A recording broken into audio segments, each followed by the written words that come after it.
Committee సమావేశం బానోత్ దేవానాయక్ అధ్యక్షతన జరిగింది. అనంతరం జరిగిన సమావేశంలో గిరిజన సంఘం రాష్ట్ర కమిటీ సభ్యులు మాలోత్ కిషన్ నాయక్ మాట్లాడుతూ చెంచు గిరిజన మహిళను చిత్రహింసలు పెట్టిన దోషులను కఠినంగా శిక్షించాలి. ఇక తెలంగాణ గిరిజన సంఘాల రాష్ట్ర కమిటీ సభ్యులు కిషన్ నాయక్ డిమాండ్ చేశారు.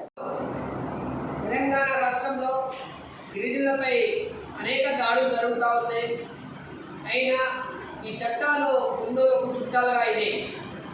ఇప్పటికైనా ఈ రాష్ట్రంలో ఈ జిల్లాల్లో గిరిజనులపై జరుగుతున్న దాడులను అరికట్టాలని చెప్పేసి తెలంగాణ గిరిజన సంఘంగా డిమాండ్ చేస్తూ ఉన్నాం. నిన్నగాక మొన్న ఎల్లంపేటకు చెందినటువంటి ఒక కుటుంబం హైదరాబాద్ బతుకుదేవు కోసం వెళ్తే అక్కడ దారుణమైన సంఘటన జరిగింది. ఆ విషయం మీ అందరికీ తెలుసు. ఇప్పుడు మొన్న చెంచు ఒక గిరిజన చెంచు పురాణ దగ్గర సంబంధించినటువంటి ఒక మహిళలపై చాలా దారుణంగా అత్యాచారం జరిగింది. ఇది చాలా సమాజం ఈ సమాజం సిగ్గుపడే విధంగా ఈరోజు గిరిజనులపై దాడులు జరుగుతూ ఉన్నాయి. ఒక చెంచు, ఒక ఎరకల, ఒక లంబాడ ఇటువంటి ఈ రాష్ట్రంలో ఉన్నటువంటి గిరిజన తెగలపై ఎక్కడో ఒక చోటన ప్రతిరోజు ఒక దాడులు జరుగుతూ ఉన్నాయి. ఈ దాడుల్ని కఠినంగా సంబంధించిన